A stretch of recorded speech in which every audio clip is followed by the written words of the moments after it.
Joining me in the studio this morning is Bob Jackson. Good morning, sir. How are you? Oh, good morning. It's nice to be here, Jeff. Thank you very much. I appreciate you doing this. Now, Bob's written a book. It's called Red or Blue. This book is for you. And it's a very interesting book in the sense that I've never heard anyone else come up with this concept. Talk about your concept of how you would possibly fix what we face in this nation right now. Well, the nation is highly divided, and even the Bible says a country cannot exist divided.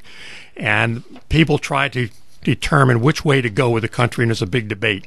But we're actually ideologically divided. You have a portion, I call them the red people, who would like to have a smaller government, more freedom, more family-related.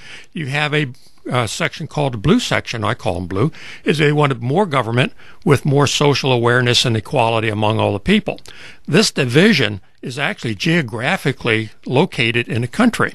So instead of fighting over dominance of the red people dominating the blue people or the blue people dominating the red people, say, why don't we just divide it and let the red people have a country that they like and that they all in harmony as to which direction they want to go, and let the blue people have the same, which is where come the red states and the blue states.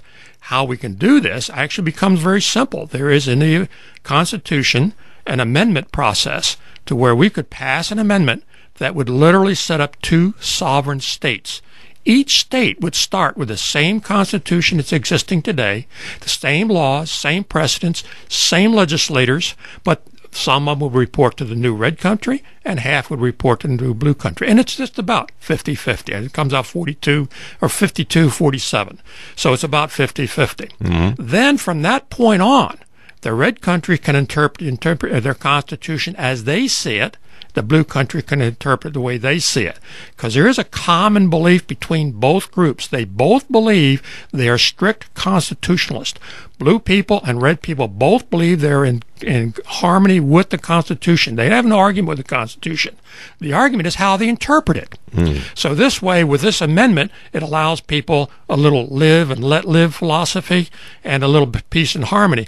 And it is a way that you could, in fact, change the direction of the country. Would this be two states, one country, or two separate countries? Two separate sovereign countries. Okay. One would not answer to the other. So the red states, if they want a balanced budget, would not have to prove to the blue states it's a good idea. They wouldn't be interfered with it. The same as the blue states want to implement Obamacare to its fullest, no problem, because the red states would not interfere. How would you go about in the process of doing this? Would you... how would the red states select their leader, and how would the blue states select their leader? Would it be two separate Congresses, two separate executive branches, two separate judicial branches? Yes. Okay. It would be set up into three checks and balances, the same as it is. The Constitution doesn't change.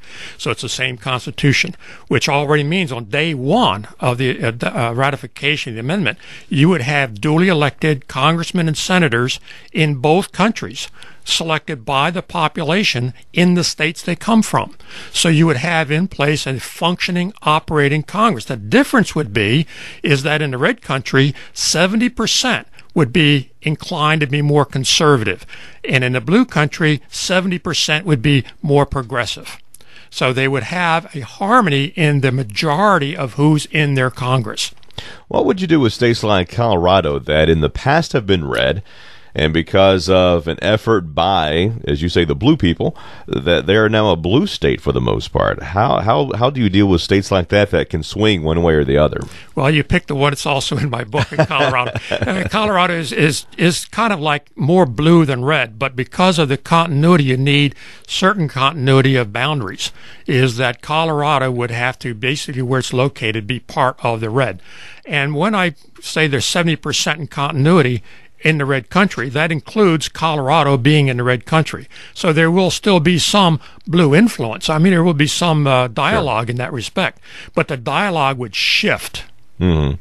What has been the reaction to the book so far? Well, the first reaction is, you got to be kidding. That this is so dramatic, and it's way out of limits. Nobody's ever talked about it before. This is it's just unreal. It's just new. Yeah. But my question right back to them is, this country's going down the tubes. Who's got a better idea? The more we fight about it, the more we see our politics, the more divided we get. Sure. And that's not helping anybody. Yeah. What do you see to get the country back to where we're in harmony? and they have no answer. And once we get that dialogue started, they come back saying, by golly, this is a good idea. This belongs in the national debate. Yeah. So, and that's my purpose of the book, is to get it as a subject that is talked about nationally and let the people understand there may be an alternative. They may like it, may not. That's why we're Americans. Like what you do what you like.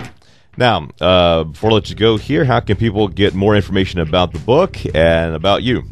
Well, I have a webpage. Okay. It's bobjackson.org. Real hard to remember. It's bobjackson.org.